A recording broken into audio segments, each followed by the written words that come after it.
अस्सलाम वालेकुम। कैसे हैं आप लोग? ठीक हैं? बढ़िया है। हाजिर हूँ एक नई वीडियो के साथ अपने चैनल मोटिवेटेड यूथ क्लब में। आज की वीडियो बड़ी अहम है।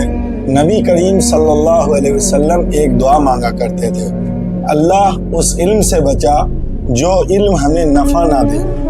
तो ये जो इल्म है ना, नफ़ा वाला इल्म, इसके कुछ उसूल हैं जो समझना बहुत ज़रूरी है। तो उसका सबसे पहला उसूल ये है कि अगर आप किसी उस्ताद के पास जाते हैं इल्म हासिल करने के लिए, तो अपना बर्तन खाली करके जाएं। अपनी कारसाजी छोड़ेंगे तो कारसाज की कारसाजी समझ में आएगी। आजकल गूगल ने, चैट जीपीटी ने और इस एआई ने इतना इल्म को आसान कर दिया है कि इंसान बस रिसर्च करता रहता है और फिर जब वो किसी अच्छे उस्ताद के पास जाता है इल्म हासिल करने के लिए, तो अपना ही ज्ञान बांटना शुरू कर देता है। और उससे होता क्या है, वो उस्ताद है ना, उसका ना वो उसको एक्सपीरियंस मिल पाता है, ना उसका वो इल्म उसे हासिल हो पाता है। तो पहला उसूल ये है कि अपना बर्तन खाली करके जाएं ताकि वह एक्सपीरियंस आप ले सके जो उस उस्ताद ने अपने लाइफ में हासिल किया। क्योंकि आजकल जो टेक्नोलॉजी है ना, वो आपको इल्म तो बहुत कुछ दे सकता है पर एक्सपीरियंस नहीं दे सकता। तो पहला उसूल है अपना बर्तन खाली करके जाएं। दूसरा उसूल, जबकि वो उस्ताद जो आपको इल्म दे, कुछ इल्म सिखाए, तो उस पर अमल करना शुरू करें, क्योंकि वो इल्म जो अमल के बगैर रह जाए इजाफी बोझ के अलावा और कुछ भी नहीं होता।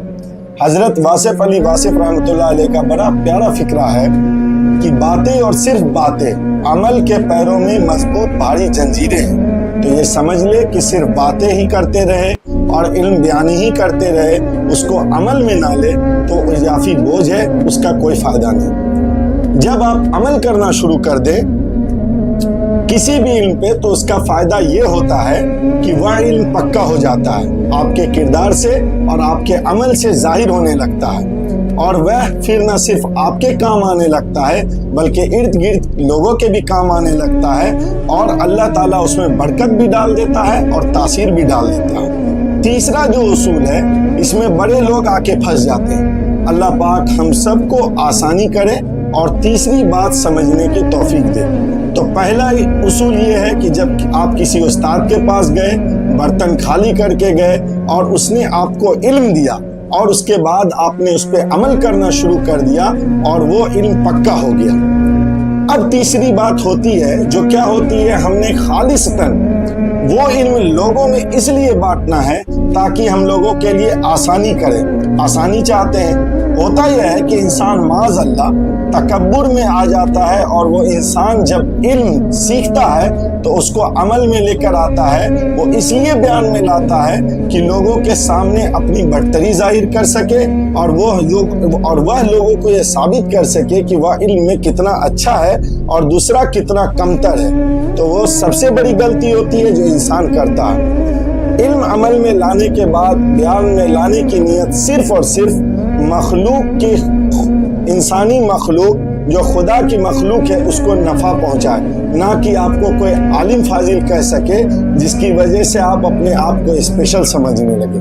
तो जिंदगी गुजारने का सबसे बेहतरीन फार्मूला ये है कि वो आजिज़ी है। इल्म में भी आजिज़ी दिखाते रहना चाहिए ताकि अल्लाह ताला मजीद आपके इल्म में इजाफा करता रहे और आपके लिए ही ना सिर्फ बल्कि दूसरों के लिए भी आसानी करते रहे।